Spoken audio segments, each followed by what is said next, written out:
There's one reason why flea markets become addictive, and it's not really about the money. It's that moment when, among a pile of complete junk, you suddenly spot something that somebody might have held in their hands 30, 50, or even 100 years ago. And that's when the dangerous part begins, because your brain immediately asks, what if the seller has no idea what they actually have? That's how all the best stories start. Today, we're going to test watches right on the street, risk our money, dig through boxes of junk, hunt for rare models hidden among trash, and try to figure out where the real treasure is, and where the expensive mistake is. And honestly, one find today actually made me nervous, because things like that usually don't stay at flea markets for very long. So make sure you watch until the end. I'm really curious. If you were in my shoes, would you take the risk and buy these watches, or walk right past them?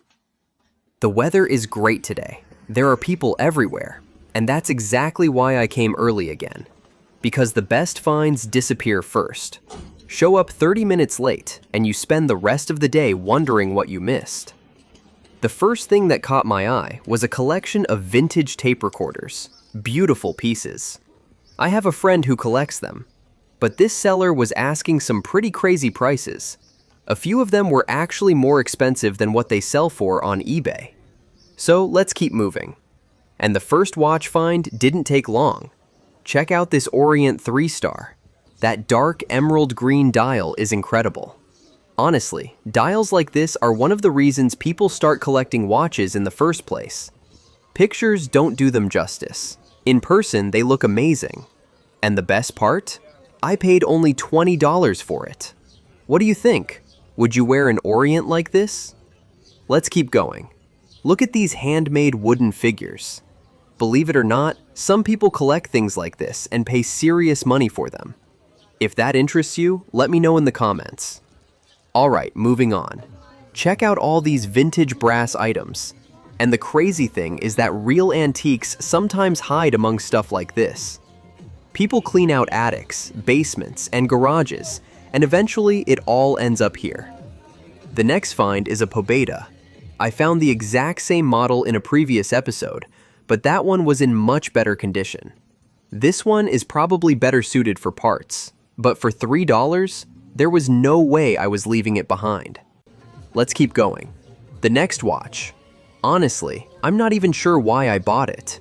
It was just weird enough that I couldn't walk away. Take a look. Fruits. Has anybody ever heard of this brand? Let me know in the comments. I'm genuinely curious. I paid $5 for it. Now we just need to find out if it actually works. Moving on. Then I came across something pretty unusual. A commemorative watch awarded to a Ukrainian criminal investigation officer. Presented by department leadership. Dated 2003. Interesting story. But we're leaving that one behind today. Although honestly, sometimes the stories are more interesting than the watches themselves. Let's keep going. Look how many replicas are here. Rolex, Rolex, more Rolex. But every once in a while, a real one hides among all the junk. That's exactly why you can never leave too early. This seller, as usual, was asking way too much.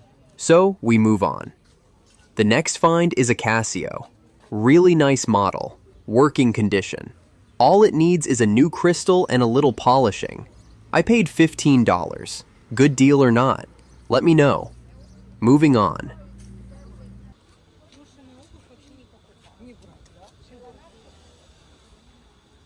Then I spotted something really strange. Take a close look. What do you think this thing is? I already posted it in a reel, and the comments were completely divided. Most people said it was a pedometer, but I still want to know exactly how it works. If you know, tell me in the comments. I paid $10 for it. Let's keep going.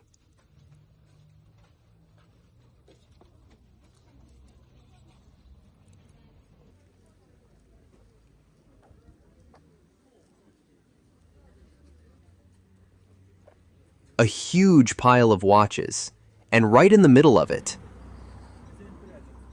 an Orient tank titanium. Really interesting model. The biggest problem is the scratched crystal, but if I can find a replacement, polish the case, and bring it back to life, it could turn into a great watch. Price? $15. Let's keep moving.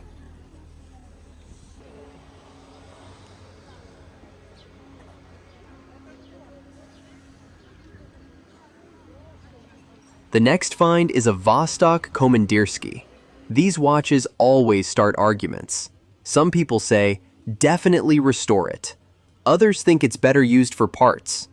Honestly, I still haven't decided.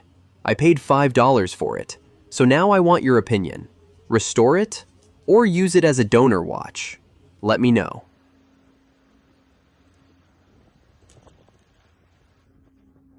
And this is where things start getting interesting.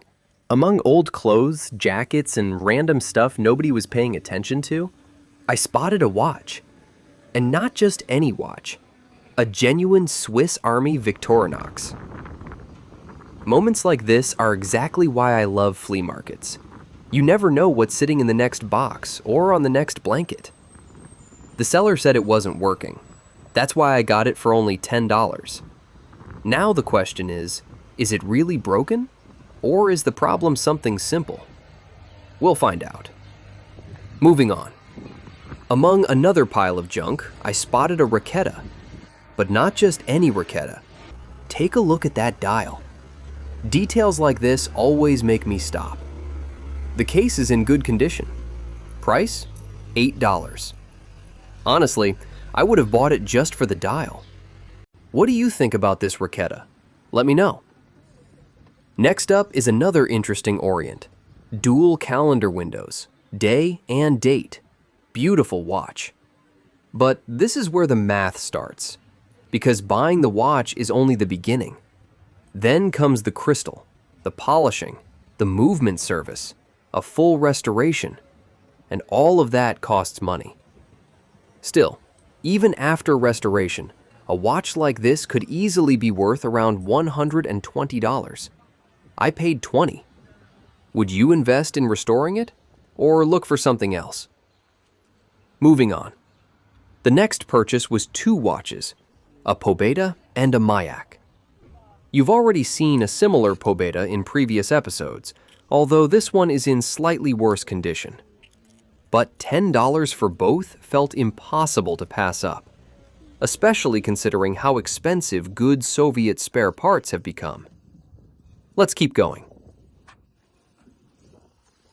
And once again, another Orient 3-star appears among the junk. It's amazing how many interesting Orients are showing up today. Sure, the crystal is scratched, but crystals can be replaced. Finding a good dial is much harder. So, for $15, I didn't think twice. How do you like this one? Moving on.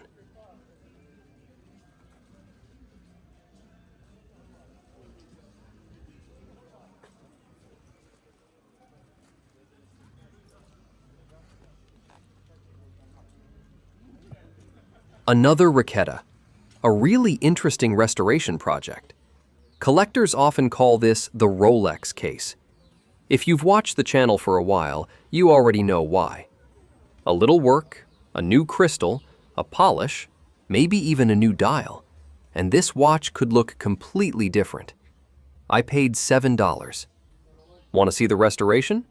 Let me know in the comments.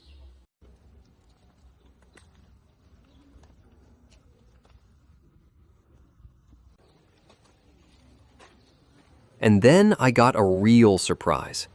Something you don't see every day at a flea market. 2 Orient cases. And not just any Orient cases. An Orient King Diver and an Orient College. To most people, they look like old empty cases. But collectors already know exactly why I bought them. $10 for both. Would you keep them for parts or rebuild complete watches? Let me know. Then came a find that genuinely surprised me. I had already bought a rare Orient College from this seller in the past, so I decided to see what he had today. Good thing I did, because sitting there was a Tissot Autoquartz. A very unusual watch. If you know, you know. I paid $40.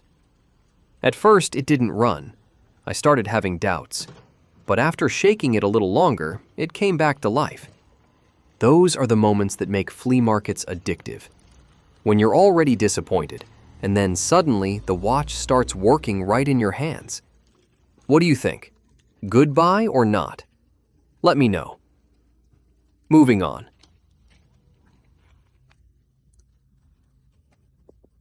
Another Raketa, black case, unusual lugs. You don't see these very often. That's exactly why I grabbed it. $5. Sometimes the most interesting watches aren't the most expensive ones. Let's keep going. I love it when there's music playing at a flea market. It feels like time slows down. And while that music was playing, I found a 1950s Zim. Sure, the case is pretty rough, but as a donor watch, perfect. $2. These are the kinds of purchases that save other watches later on. And here's everything we managed to find today. So what do you think? Which watch would you keep? Which one would you restore? And which one would you leave behind? I read every single comment, so let me know which find was your favorite. And most importantly, which one would you have bought? And don't forget about the giveaway. On June 8th, the most active subscribers will win watches from my personal collection. This time there will be 2 winners. Thank you for watching, and I'll see you on the next treasure hunt.